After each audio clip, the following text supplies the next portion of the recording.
So, Priscilla, let's talk about this book and why and Yes. how you wrote it. Yes. Thank you so much, Becky. So I have to admit, I didn't start out trying to write a book similar to my first book. What I started out doing was just writing leadership thoughts. Okay. And I've been fortunate to just see so many examples of so many good leaders and a few challenging leaders and many leaders that I could help in a variety of ways. And so, you know how we all have something about us that just excites us and that we have a passion for. And so for me, my passion is developing successful leaders.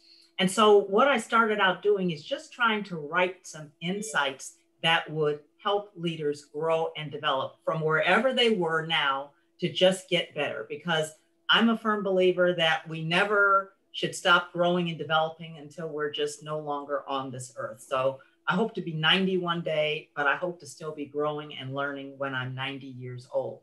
So this has been just a journey of, quite frankly, every month I see examples or I get ideas on insights that I believe will help leaders. And so I started writing something every month and just sending it out to all of you and more.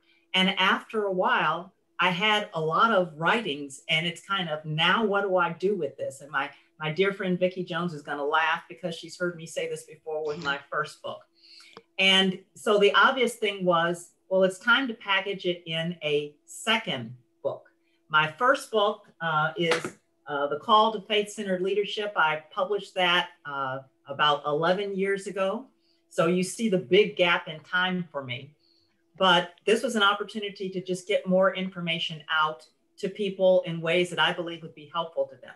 And I discovered that for me, and everybody has a different sweet spot, but for me, my sweet spot is writing anywhere from like 800 to 1,000 words, something that's practical, that's timely, that's action oriented, that could help people, that could try to be relevant. And we all know, especially a year ago when this pandemic started, how important it was to just figure out how to get day by day through the uncertainty of the pandemic. But that's what I've been able to do. And so after I had all of these writings, I started to look through them and I saw some themes. And the themes are what you see as the 7 essential steps to peak leadership. And and what the themes also represent are kind of my sweet spot of the ways that I help leaders to develop and grow.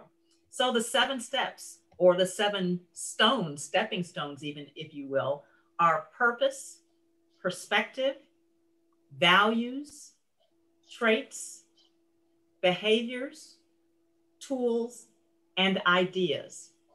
And I found that everything that I had written fit somewhere into one of those 7 steps. And so I literally put it together and I wrapped it around the story of a young man named Jeb, who is growing in his career and finding ways to develop and learn. And it's kind of the path, also the pathway that Jeb took to learn many of these things about the 7 steps. So that's kind of how it all came together.